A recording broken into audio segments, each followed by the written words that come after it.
لله الحمد لله نحمده ونستعينه ونستغفره ونؤمن به ونتوكل عليه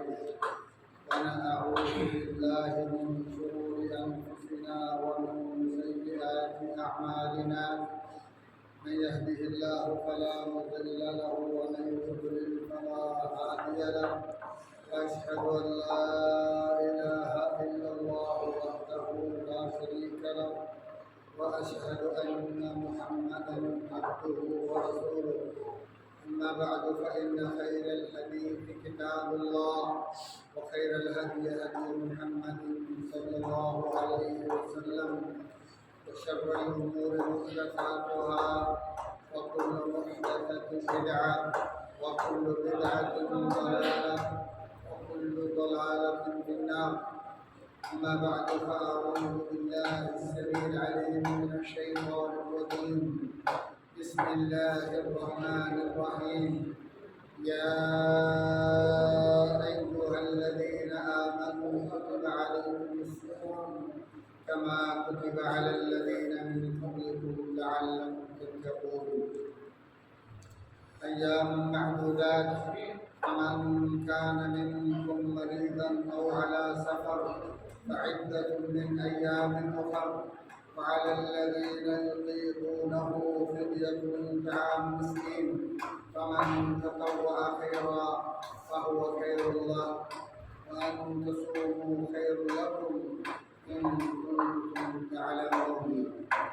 شهر رمضان الذي أنزل فيه القرآن هدى للناس وبينات من الهدى والفرقان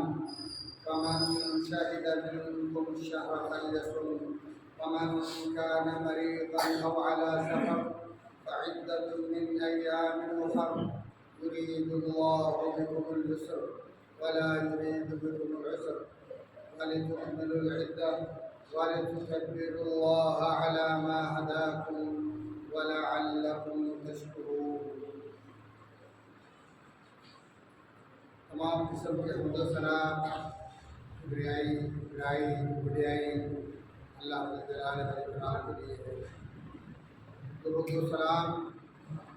ان بے شمار رحمت دو جہاں سرور کونین سید الانبیاء والمرسلین جناب محمد کریم صلی اللہ علیہ وآلہ وسلم کی ذات اقدس و مقدس پہ جنہوں نے اللہ تعالیٰ کی اس بھولی بصری انسانی مخلوق کو گمراہی کے عمیق گڑھوں سے نکال کر راہ راست پہ لا کر کھڑا کر دیا ہے. انتہائی قابل احترام بزرگوں، نوجوانوں، عزیز بچوں، قابل احترام ماؤں، بہنوں، بیٹیوں، بڑے سعادت مند ہیں وہ لوگ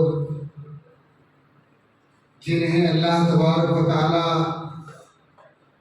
رمضان مبارک جیسے نیکیوں کے سیزن فراہم کرتا ہے اور انہیں توفیق عطا فرماتا ہے کہ وہ ایسے مبارک اوقات سے اللہ تعالیٰ کی عبادت، اللہ کی خوشنودی کے حصول سے فیضیاب ہوتے ہیں.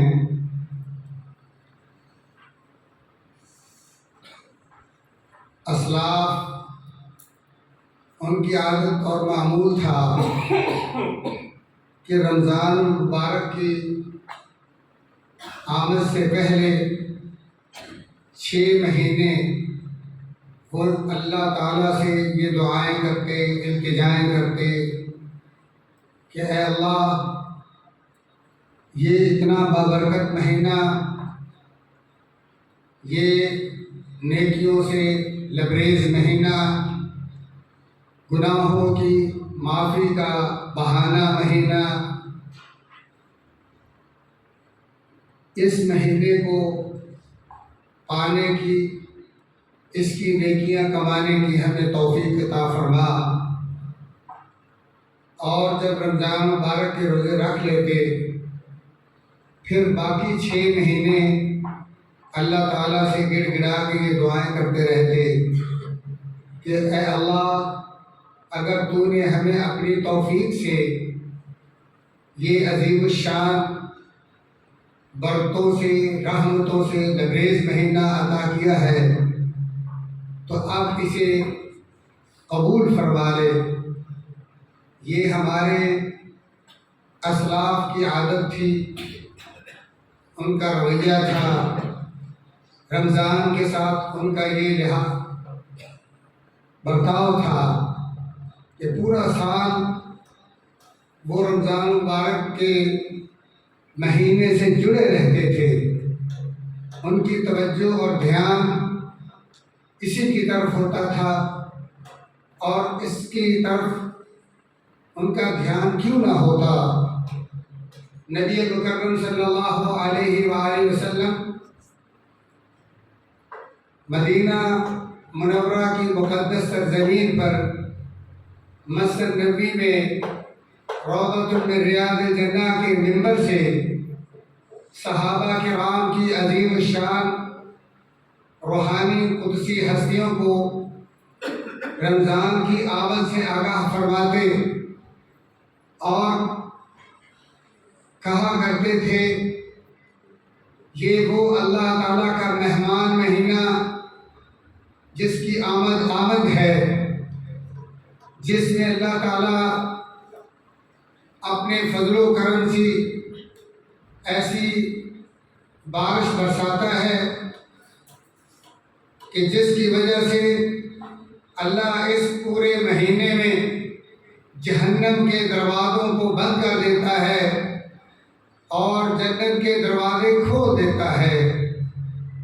اور اس عظیم شان اور نیکیوں سے لبریز مہینے سے اپنے بندوں کو مکمل طور پر فیضیاب کرنے کے لیے جو بدترین دشمن ہے شیطان اس کو جکڑ دیتا ہے، اور آسمانوں سے فرشتے نازل ہوتے ہیں اور لوگوں کو بلا کر دعوت دیتے ہیں یا باغی الخیر اقبل۔ ایک یہ ندا آتی ہے کہ اے نیکیوں کے بھلائیوں کے متلاشی، اب تمہارا سیزن شروع ہو چکا ہے، اب تمہاری پیش قدمی کا وقت آ چکا ہے، تمہیں مزید آگے آنا چاہیے، بڑھ چڑھ کر اس بھرپور مہینے سے اپنی آخرت کا سامان کمانا چاہیے، سودا حاصل کرنا چاہیے۔ جبکہ دوسری آواز یہ آتی ہے یا باغی الشر اقصر، اے برائیوں میں گناہوں میں اللہ کی بغاوت اور غفلت میں زندگی بسر کرنے والے، اب تو بات آ جا، اب تو رک جا، اب تو اللہ تعالیٰ کی نافرمانی سے نفرت کر لو، ہٹ جاؤ، رک جاؤ۔ یہ کیسا اللہ کی رحمتوں کا مہینہ ہے، اللہ کی عنایتوں کا مہینہ ہے۔ کیوں نہ اللہ کے نبی صلی اللہ علیہ وآلہ وسلم اس مہینے سے آگاہ کرتے جس میں اللہ تبارک و تعالیٰ نے وہ کلام نازل کیا ہے، وہ قرآن نازل کیا ہے جس کے بارے میں اللہ تبارک و تعالیٰ کا یہ اعلان ہے الا بذکر اللہ تطمئن القلوب، جو دلوں کو جلا بخشتا ہے، دلوں کو حقیقی سکون مہیا کرتا ہے، جو دلوں کی ٹینشن کو دور کر دیتا ہے، اور جو اس قرآن سے روگردانی کرتے ہیں، قرآن سے وابستگی نہیں، قرآن سے تعلق نہیں، جن کی قرآن سے محبت اور پیار نہیں، جن کے پاس قرآن مجید پڑھنے کے لیے وقت نہیں ہے، ان کے لیے اللہ تبارک و تعالیٰ کا اعلان یہ ہے وَمَنْ أَعْرَضَ عَنْ ذِكْرِي فَإِنَّ لَهُ مَعِيشَةً ضَنْكًا وَنَحْشُرُهُ يَوْمَ الْقِيَامَةِ أَعْمَى۔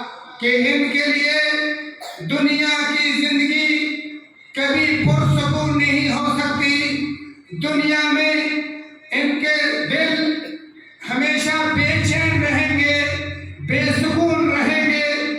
مال و متاع ہونے کے باوجود، وسائل زندگی کے فراہم ہونے کے باوجود، اللہ تبارک و تعالیٰ قرآن سے دوری کی وجہ سے، قرآن سے الفت اور محبت اور پیار نہ ہونے کی وجہ سے، قرآن مجید کو نہ سیکھنے اور نہ پڑھنے کی وجہ سے اللہ تبارک و تعالیٰ دنیا میں یہ سزا دے گا کہ ان کی زندگی ہمیشہ تنگ ہوگی، پریشان ہوگی، دوبر رہے گی۔ اور فرمایا پھر اس دنیا سے وہ جان چھڑانے کے لیے کوشش کریں گے، کوئی خودکشی کرے گا، کوئی جناب دعائیں کرے گا کہ یا اللہ بڑا تنگ ہوں، بڑا پریشان ہوں، میری اس دنیا سے جان چھڑا دے، یا اللہ مجھے موت دے دے۔ موت کو مانگے گا، زہر پیے گا، اونچی جگہوں سے چھلانگ لگائے گا، نہر اور دریا میں ڈوب کر مرنے کی کوشش کرے گا، لیکن فرمایا یہ طریقہ سکون کے حصول کا نہیں تھا، کیونکہ اصل طریقہ سکون کے حصول کا وہ ہے کہ قرآن سے اپنی دل کی ہوتی، قرآن سے وابستگی ہوتی۔ میں نے بتایا تھا الا بذکر اللہ تطمئن القلوب، یہ اللہ کا ذکر ہے۔ اللہ تعالیٰ نے فرمایا انا نحن نزلنا الذکر وانا لہ لحافظون، میں نے عرشوں سے ایسا ذکر نازل کر دیا ہے جس کا میں بذات خود محافظ ہوں۔ اس ذکر سے تمہارے دل خوش ہو سکتے تھے، تمہاری دل کی بے چینی ختم ہو سکتی تھی، تمہیں دلی اطمینان اور سکون مل سکتا تھا۔ زہر پینے سے، چھلانگ لگانے سے، گاڑی کے نیچے سر دینے سے تمہاری مصیبت ختم نہیں ہوگی، اس لیے کہ وَنَحْشُرُهُ يَوْمَ الْقِيَامَةِ أَعْمَىٰ، تم یہاں سے چلے گئے، اللہ تعالیٰ کی نافرمانی کی، خودکشی کی، انتحار کیا، اللہ کی بغاوت مرتے مرتے نکالی، اور فرمایا آگے تم نے سمجھا کہ آگے شاید کسی اور کی خدائی ہے، آگے کسی اور کا قانون ہے، کسی اور کی حکومت چل رہی ہے، کسی اور کی عدالت ہے، آگے بھی اسی رب کی عدالت ہے جس کے کلام سے، جس کے قرآن سے، جس کے ذکر سے ساری زندگی تم نے منہ موڑے رکھا۔ تو اگر اللہ تعالیٰ فرماتے ہیں دنیا سے تم نے جان چھڑانے کی کوشش کی موت کے ذریعے، لیکن فرمایا وَنَحْشُرُهُ يَوْمَ الْقِيَامَةِ أَعْمَىٰ، آگے بھی قیامت کے دن میں اس کو اندھا کر کے اٹھاؤں گا، بینائی سے محروم اٹھاؤں گا، جب وہ در در کے دھکے کھائے گا اور آنکھوں سے دیکھ بھی نہیں سکے گا، اوپر سے مشقت اور سزا ہوگی قیامت کی، ہولناکی کو برداشت کرے گا اور عذابوں میں دوچار ہوگا، ذلت اور رسوائی ہوگی، لیکن دیکھ بھی نہیں سکے گا، پوچھے گا لِمَ حَشَرْتَنِي أَعْمَىٰ وَقَدْ كُنْتُ بَصِيرًا، اے مالک، اے اللہ، میں تو بہت اچھا دنیا میں دیکھنے والا ایک شخص تھا، میری بینائی میں کوئی کمزوری نہیں تھی، میں مریض نہیں تھا، میری آنکھیں بالکل ٹھیک ٹھاک تھیں، آج کس لیے میرے ساتھ یہ رویہ ہوا، میرے ساتھ یہ سلوک کیوں ہوا ہے، مجھے بینائی سے محروم کیوں کر دیا گیا؟ جواب آئے گا كَذَلِكَ أَتَتْكَ آيَاتُنَا فَنَسِيتَهَا، رمضان المبارک جو سید الشہور ہے، جو تمام مہینوں کا سردار ہے، اس مہینے میں اور اس مہینے کی ان راتوں میں جس رات کو تمام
کے ان کو راضی کر کے ان کی دعاؤں کو حاصل کر کے جنت کو حاصل نہیں کر لیتا، جہنم کی اس ذلت اور رسوائی سے، جہنم کے عذابوں سے نجات حاصل نہیں کر سکتا، وہ اتنا بدبخت، اتنا بدنصیب ہے کہ اس سے بڑا کوئی کنجوس اور بخیل نہیں، اس سے بڑا کوئی جو ہے ذلیل و خوار نہیں ہے۔ تو جبریل نے یہ جب مجھے پیغام دیا تو مجھے اس بات پہ پورا اتفاق ہوا، میں نے اپنے اتفاق اور اپنے اس فیصلے پر ایگریمنٹ کرتے ہوئے میں نے کہا آمین ہے، یہ بالکل ایسی بات ہے، اس میں کوئی شبہ نہیں ہے کہ جس کو ماں باپ نے اپنے خون اور پسینے سے پالا اور پوسا تھا، جس کے بارے میں ان کو امیدیں تھیں، امنگیں تھیں کہ جب ہم کمزور ہوں گے، جب ہمیں کوئی سہارا دینے والا نہیں ہوگا، جب ہمارے جسم کمزور لاغر ہو جائیں گے، ہماری اولاد ہمارے لیے سہارا ہوگی۔ آج ہم یہ چھوٹا سا بالکل کمزور سا پودا اگر کاشت کر رہے ہیں، کچھ سالوں کے بعد یہ پودا ہمارا ثمرآور ہوگا، اس کا پھل ہمیں نصیب ہوگا۔ وہ جب نصیب ہونے کا وقت آیا، اس نے بدبختی کا اظہار کیا، والدین کی خدمت نہ کی، والدین کو رلایا، والدین کو پریشان کیا، اللہ اتنا ناراض ہو جاتا ہے، اللہ اسے جنت سے محروم کر دیتا ہے۔ اور رسول اللہ صلی اللہ علیہ وآلہ وسلم نے فرمایا، یہ جو والدین کا نافرمان ہے، جو والدین کا خدمت کرنے والا نہیں ہے، والدین کو خوش کرنے کا جس میں جذبہ نہیں ہے، میں محمد رسول اللہ صلی اللہ علیہ وآلہ وسلم پر بھی اس بات پر پوری طرح ایگری ہوں، متفق ہوں کہ یہ جنت سے محروم رہنا چاہیے، اسے بھی جہنم کی ذلت کا اور اس کا ایندھن بننا چاہیے۔ پیارے بھائیوں، ایک دوسری بات بھی فرمائی کہ جس کی آنکھوں کے سامنے، جس کے سامنے محمد رسول اللہ صلی اللہ علیہ وآلہ وسلم کا نام نامی اسم گرامی آئے اور وہ سننے کے بعد صلی اللہ علیہ وآلہ وسلم یا درود کا کوئی بھی لفظ نہیں پڑھتا، جو کہ رسول اللہ صلی اللہ علیہ وآلہ وسلم کے لیے ایک دعا ہے۔ درود کا معنی دعا ہے، آپ کہتے ہیں اللہم صلی علی محمد، اس کا معنی یہ ہے اے اللہ تو محمد کریم صلی اللہ علیہ وآلہ وسلم پر اپنی رحمتوں کی، برکتوں کی جو ہے وہ برسات فرما، جیسے تو نے ابراہیم اور ان کی اولاد پر نازل فرمائی ہے۔ صلی اللہ علیہ وآلہ وسلم بھی کہتے ہیں تو یہی معنی ہے کہ اللہ محمد رسول اللہ صلی اللہ علیہ وآلہ وسلم پر رحمتیں اور سلامتیاں نازل فرما، علیہ الصلاۃ والسلام کہتے ہیں۔ اس درود کا معنی بھی یہ ہے کہ آپ صلی اللہ علیہ وآلہ وسلم کی ہستی پر اللہ کی رحمتیں، اللہ کی سلامتی نازل ہو۔ درود کے کوئی بھی الفاظ ہوں، اس کا مطلب آقا دو جہاں صلی اللہ علیہ وآلہ وسلم کے لیے دعا ہے۔ تو پیارے بھائیوں، آقا صلی اللہ علیہ وآلہ وسلم بھی محسن کائنات ہیں، آپ کی وجہ سے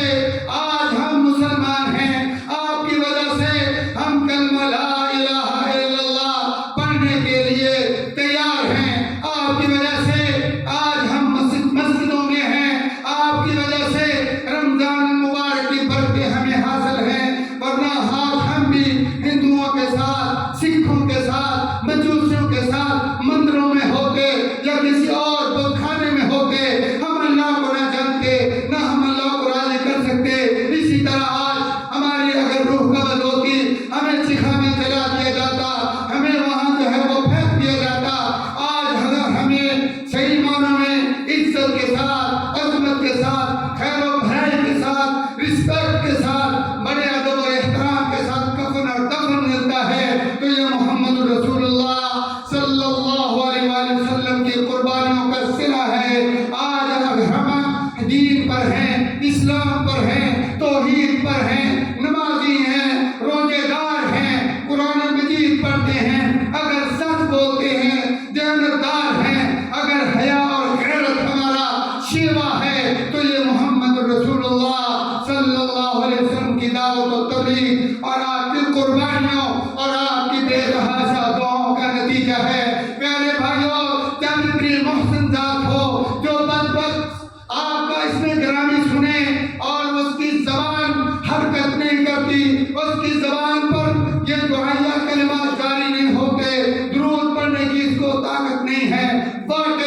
قابل ہے کہ جس نے محمد کریم صلی اللہ علیہ وسلم کے دین سے بھرپور استفادہ کیا لیکن ان کے لیے اس کے دل میں محبت نہیں ہے، محمد رسول اللہ صلی اللہ علیہ وسلم کے لیے پیار نہیں ہے، آپ کے لیے دعا کی اس کے اندر صدق نہیں ہے، سوچ نہیں ہے، فکر نہیں ہے، تو اس کو جہنم میں جانا چاہیے۔ اللہ کے نبی نے فرمایا یہ بڑی مہم بات تھی جب جبرائیل علیہ السلام نے مجھے دوسری سیڑھی پر قدم رکھتے ہوئے اللہ کا یہ میسج دیا، اللہ کا پیغام دیا، تو میں بے تحاشا میں نے بھی کہہ دیا آمین، مجھے بھی یہ فیصلہ اللہ کا قبول ہے، واقعی وہ بدبخت کسی نتیجے کا قابل ہے، یہی اس کی سزا ہونی چاہیے۔ اور جب تیسری سیڑھی پر میں نے قدم رکھا پھر جبریل تشریف لائے اور انہوں نے مجھے کہا جس کی زندگی میں ایسا رمضان مبارک آ جائے کہ جس میں دشمن بھی بد ہے، جنت کے دروازے کھول دیے گئے، جہنم کے دروازے بند کر دیے گئے، اور ہر روز فرشتے اتر کر ہمیں یہ آواز دیتے ہیں، خبردار کرتے ہیں، حل یا باغی الخیر یا باغی الخیر اقبل، اے نیکیوں کے ڈھونڈنے والے، اے خیر و بھلائی کے متلاشی، اے توبہ کرنے والے، اے جنت چاہنے والے، اے جہنم سے بچنے والے، اے عذاب قبر سے بچنے والے،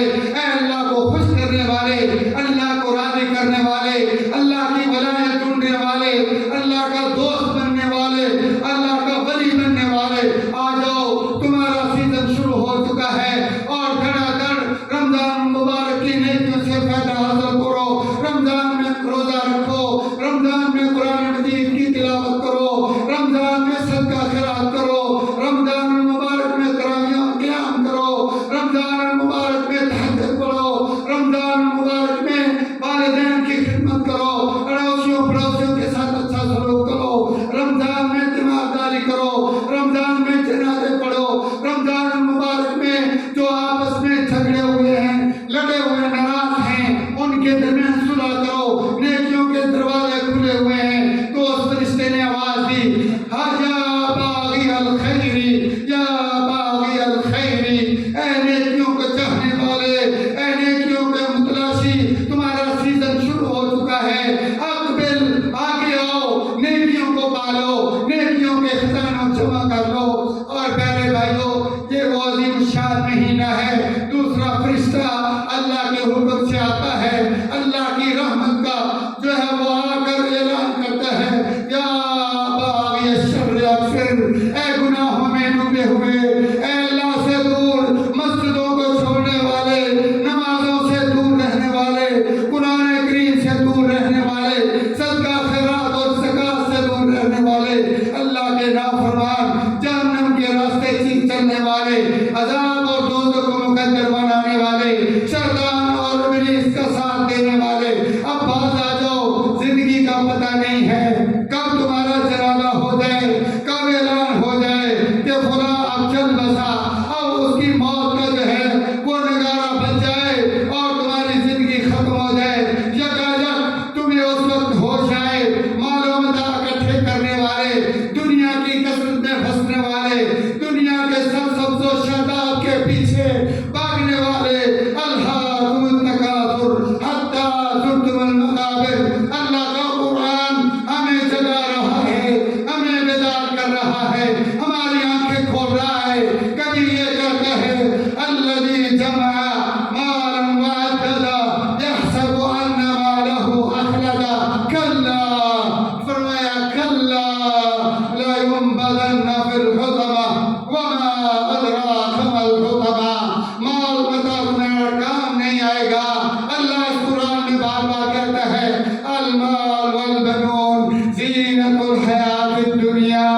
والباقیات الصالحات، تمہارے ساتھ جانا ہے، نیکیوں نے جانا ہے، تمہارے ساتھ اعمال صالح نے جانا ہے، اس پر دھیان دے لو، اس کی طرف توجہ دے لو۔ یہی فرشتہ ہمیں روزانہ آ کر رمضان کی آمد سے خبردار کرتا ہے، رمضان کی برکتوں سے آگاہ کرتا ہے، لیکن ہم کتنے غافل ہیں، ہمیں یہ آوازیں سنائی نہیں دیتی، ہمیں یہ ندائیں اب جو ہے لاپرواہ کر دیتی ہیں، العیاذ باللہ۔ تو پیارے بھائی رمضان مبارک کا مہینہ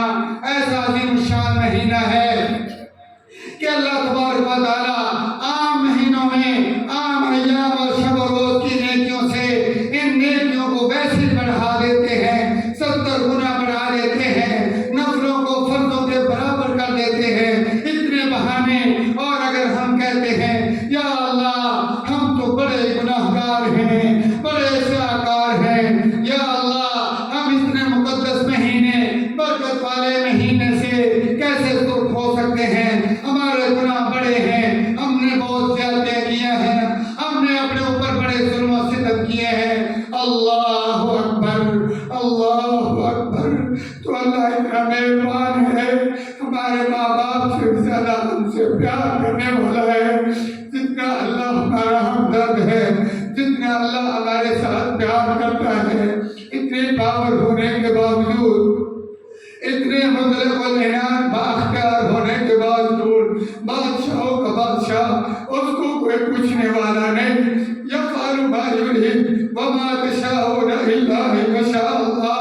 اللہ جو چاہتا وہ ہوتا ہے، ہماری مرضیاں نہیں چلتی، ہماری مرضیوں کو جب چاہتا ہے توڑ دیتا ہے، جب چاہتا ہے ناکام کر دیتا ہے، اتنی پاور، اتنی قوت، اتنی بادشاہوں کی بادشاہ ہستی، لیکن جب ہم نے مایوسی کا اظہار کیا اپنے گناہوں کی وجہ سے کہ یا اللہ ہم نے تیری بڑی بغاوت کی ہے، تیری بڑی نافرمانی کر رکھے ہیں، یا اللہ ہمارے پلے تک نہیں ہے، یا اللہ ہمارے پلے اور دامن گناہوں سے داغدار ہے، اے الہ العالمین یہ رمضان ہمیں کیسے معاف کروا سکتا ہے؟ ہم نے بڑے قتل کیے ہیں، ہم نے بڑے زنا کیے ہیں، ہم بڑے بڑے دھوکے باز ہیں، یا اللہ ملاوٹیں کی، ہم نے اتنے پیس پیس کر لوگوں کے جگر خراب کیے، لوگوں کے معدوں کا ستیہ ناش کیا، ہماری وجہ سے لوگ گردوں کی مرض میں چیختے چلاتے پلپلاتے اپنے سارے پیسے ان کے جناب آپریشنوں پر، ان کی جناب صفائیوں پر لگا لگا کے چلا چلا کے مر گئے، یا اللہ ہم بڑے گناہگار ہیں، اللہ اکبر، اللہ اکبر، اللہ اس رمضان کی وسعت سے اس کے بیان میں، اس کے ضمن میں فرماتے ہیں اذا سألك عبادی عنی فإنی قریب، ان کو کہیے میں تمہارے بہت نزدیک ہوں، تمہارے رونے دھونے کو، تمہاری چیخنے اور چلانے کو بڑی توجہ سے سنتا ہوں، تمہاری توبہ بڑی پیار سے سنتا ہوں، تم گناہوں کی اگر معافی مانگو گے تو میں صرف معافی نہیں ہے،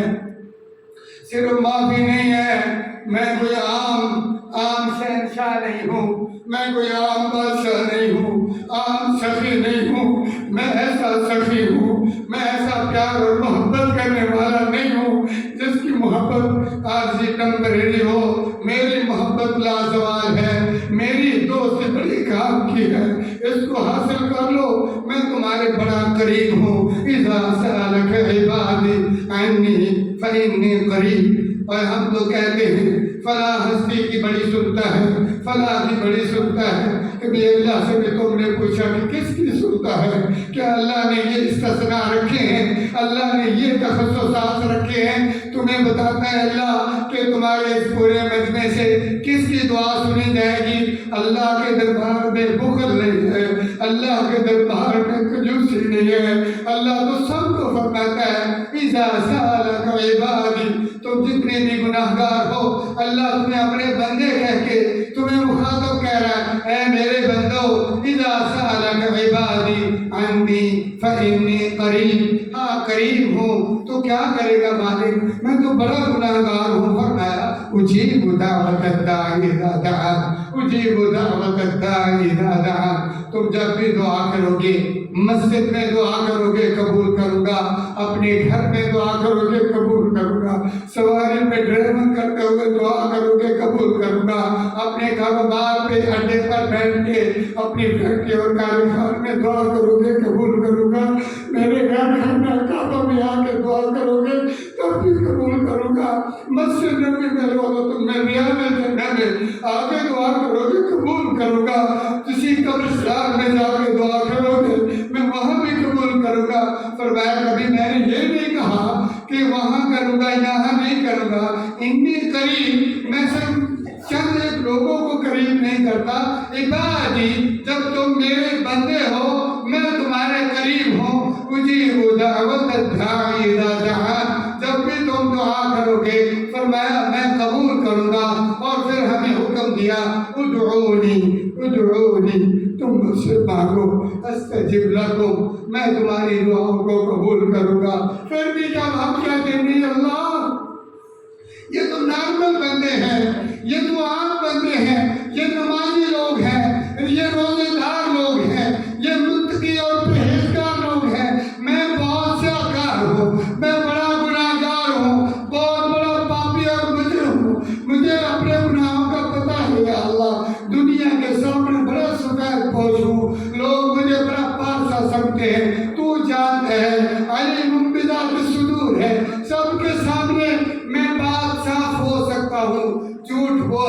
ہوں، لیکن تیرے سامنے میرے عیب آیا ہے، میرے گناہ جو ہے وہ بالکل واضح ہیں۔ اے مالک میں کیسے تیرے سامنے آ سکتا ہوں؟ اللہ اکبر،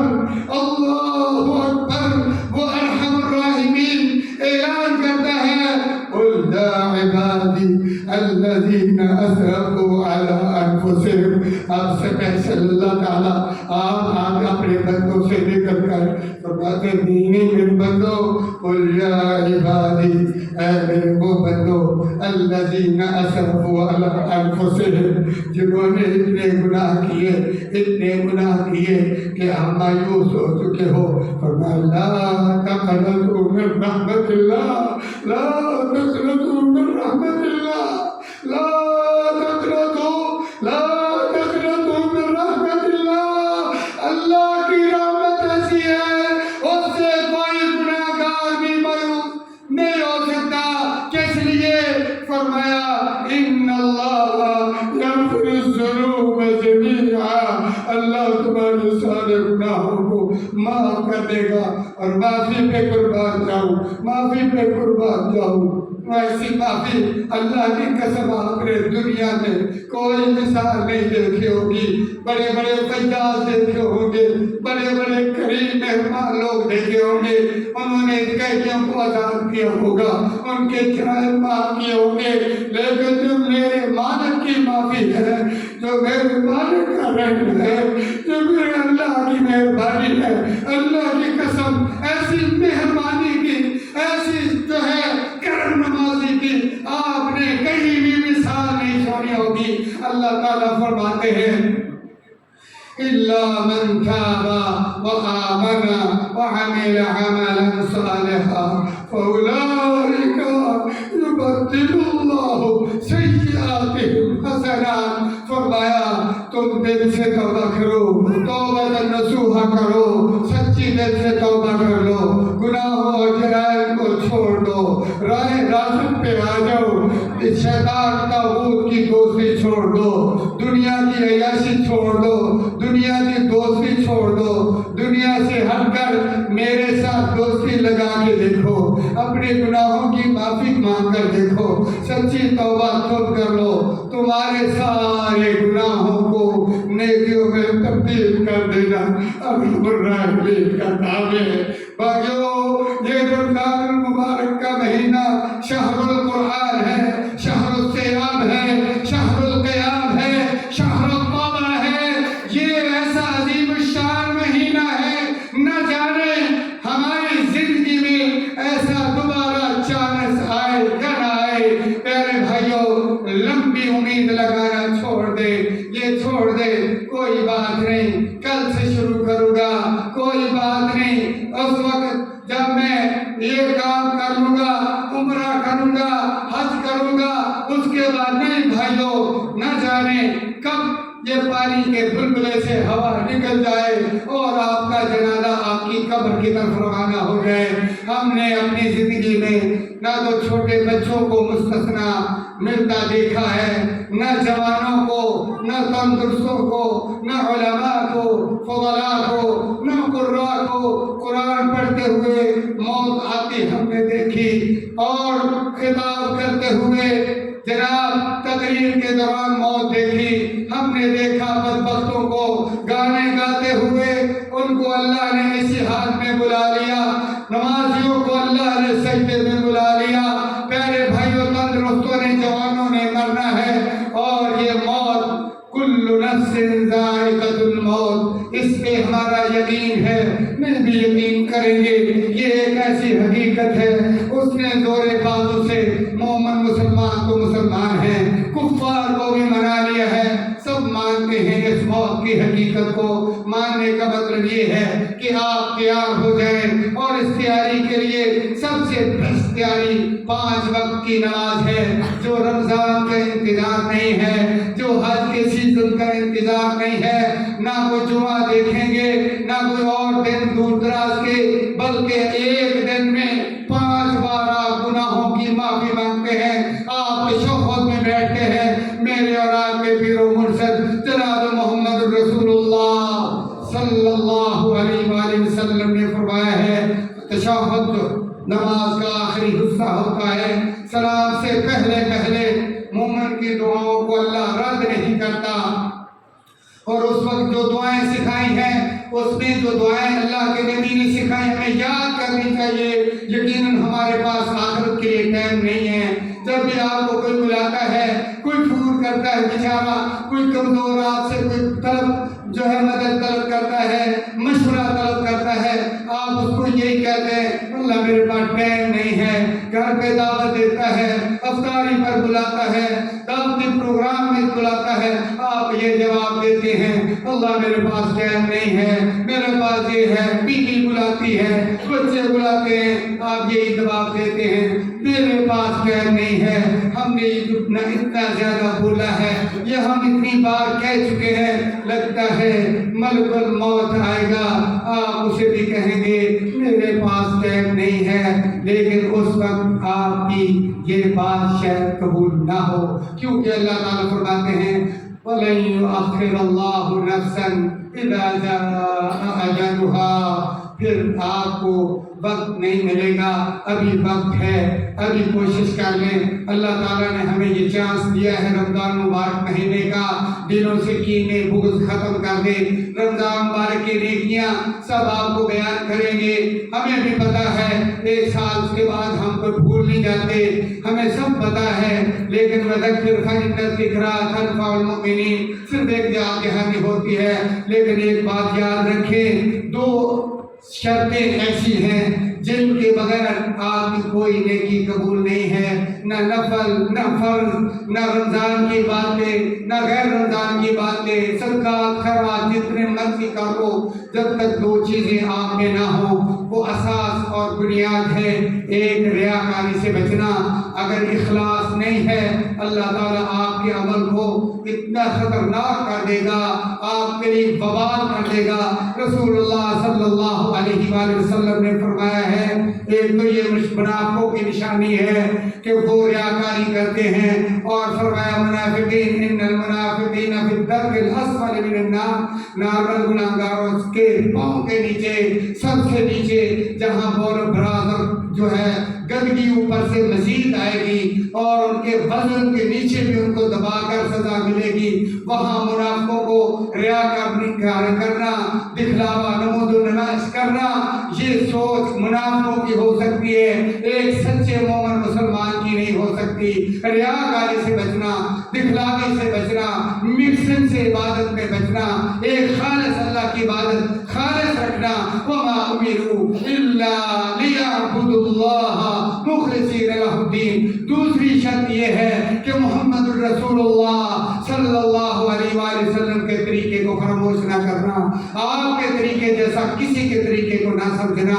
آپ کی سنت میں کسی اور کی سنت کو نہ ملانا، آپ کے منہج کے ساتھ کسی اور کے منہج کو نہ ملانا۔ ابھی آپ کے سامنے دیکھیں یہ رمضان مبارک کا مہینہ ہے، اس میں اللہ کا قرآن کہہ رہا ہے اِنَّا أَنزَلْنَاهُ فِي لَيْلَةِ الْقَدْرِ وَمَا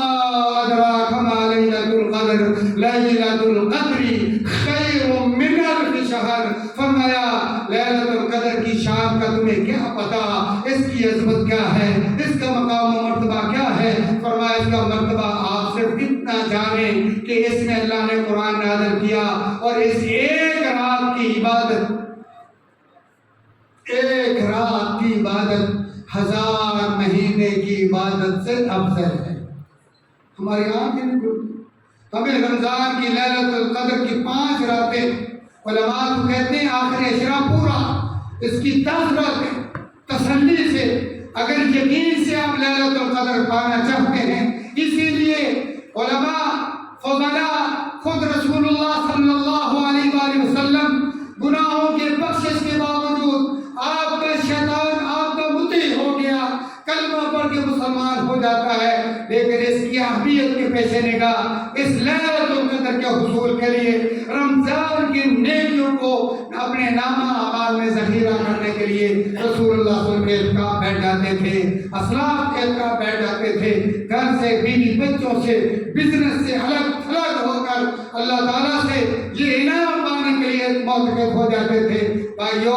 اگر آپ اعتکاف نہیں بیٹھ سکتے کم سے کم 9 راتوں کی عبادت تو آپ کریں. ہم کو 5 راتیں 23 21 23 25 27 29 یہ بھی نہیں کرتے. یہ مشہور کر دیا ہے صرف 27ویں ہے. تو علی کل حال جو بھی ہے یہ 1 رات 1000 مہینے کی عبادت سے افضل رات ہے. اتنی پیاری رات ہے جس نے اللہ نے قرآن نازل کیا. اس کے مقابلے میں ہم نے من گھڑت رات ایجاد کر دی جس کے بارے میں نہ اللہ نے اعلان کیا ہے نہ رسول اللہ صلی اللہ علیہ وسلم کی کوئی صحیح حدیث ہے. کبھی ہم شب قدر کہتے ہیں شب قرار کہتے ہیں. ہم تو رسول اللہ صلی اللہ علیہ وسلم کو فراموش کر بیٹھے. آپ کی ہستی ہمارے لیے شاید کوئی حیثیت نہیں رکھتی لیکن یاد رکھنا آپ کے روزے تب قبول ہوں گے, آپ کی تراویح تب قبول ہوں گی, آپ کا صدقہ خیرات تب قبول ہوگا, آپ کی تلاوت تب قبول ہوگی جب آپ محمد رسول اللہ صلی اللہ علیہ وآلہ وسلم کی بات کو, آپ کی سنت کو, آپ کے طریقے کو اور آپ کے اختیار کو تمام طریقوں پر فضیلت دیں گے. آپ کے طریقے کے مقابلے میں نہ باپ کی بات کو مانیں گے, نہ اپنے بزرگ اور استاد کی بات کو مانیں گے, نہ کسی فقیہ اور امام, نہ کسی فرقے کی بات کو جو ہے اس کو لایا جائے گا. اس لیے جہاں محمد رسول اللہ صلی اللہ علیہ وسلم کی سنت آ جائے, آپ کی حدیث آ جائے, مومن کا کام یہ ہے وہ ہتھیار پھینک دے. کیونکہ اللہ تعالیٰ فرماتے ہیں فَلَا وَرَبِّكَ لَا يُؤْمِنُونَ حَتَّى يُحَكِّمُوكَ فِي مَا شَجَرَ بَيْنَهُمْ. فرمایا اپنے سارے اختلافات محمد رسول اللہ صلی اللہ علیہ وسلم کی بات سے مٹنے چاہیے, آپ کے حدیث سے مٹ جانے چاہیے, آپ کے طریقے سے مٹ جانے چاہیے. یہ بنیادی 2 چیزیں جب تک ہم میں نہیں ہیں, اخلاص عبادت میں نہیں ہے, نبی علیہ السلام کی سنت کو فالو نہیں کرتے, جتنا مرضی زور لگا دیں, جتنی مرضی مشقت کر لیں, اللہ تعالیٰ فرماتے ہیں قیامت کا دن ہوگا وجوہ یومئذ خاشعہ عاملۃ ناصبہ تصلیٰ نارا حامیہ. بہت زیادہ مشقت کے باوجود قیامت کے دن چہروں پر خوف ہوگا, جہنم ان کا مقدر ہوگا. اللہ تعالیٰ سے دعا ہے اللہ رب العزت ہم سب کو کتاب و سنت کی روشنی میں آنے والا مبارک مہینہ اس کی نیکیوں کو جمع کرنے کی توفیق عطا فرمائے. اقول قولی ھذا واستغفر لی ولکم ولسائر المسلمین فاستغفروہ انہ هو الغفور الرحیم.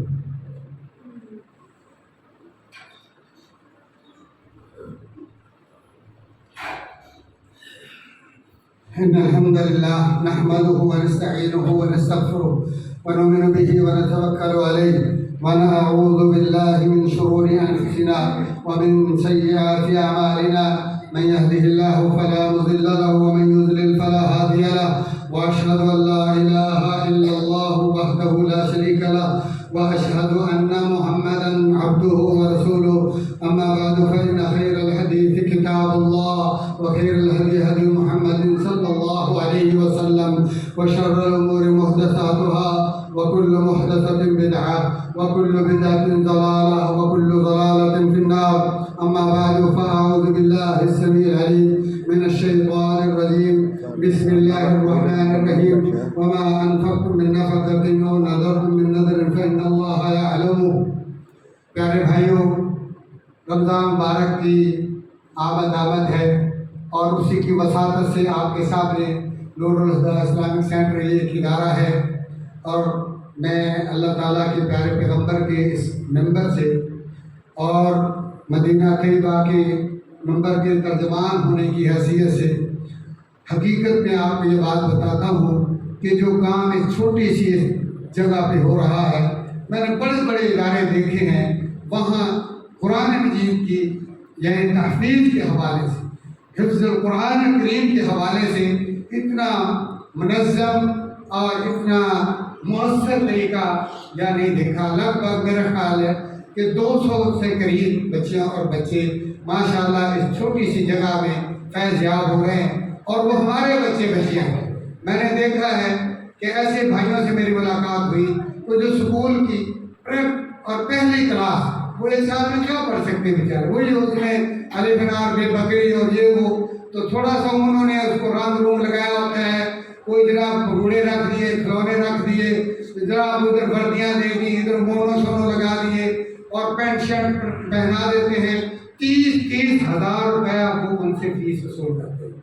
پڑھتا کیا ہے جی, پہلی اور دوسری کا قاعدہ, اور آپ یہ اتنی عظیم تمام کتابوں کی سردار کتاب آپ کے بچوں کے سینوں میں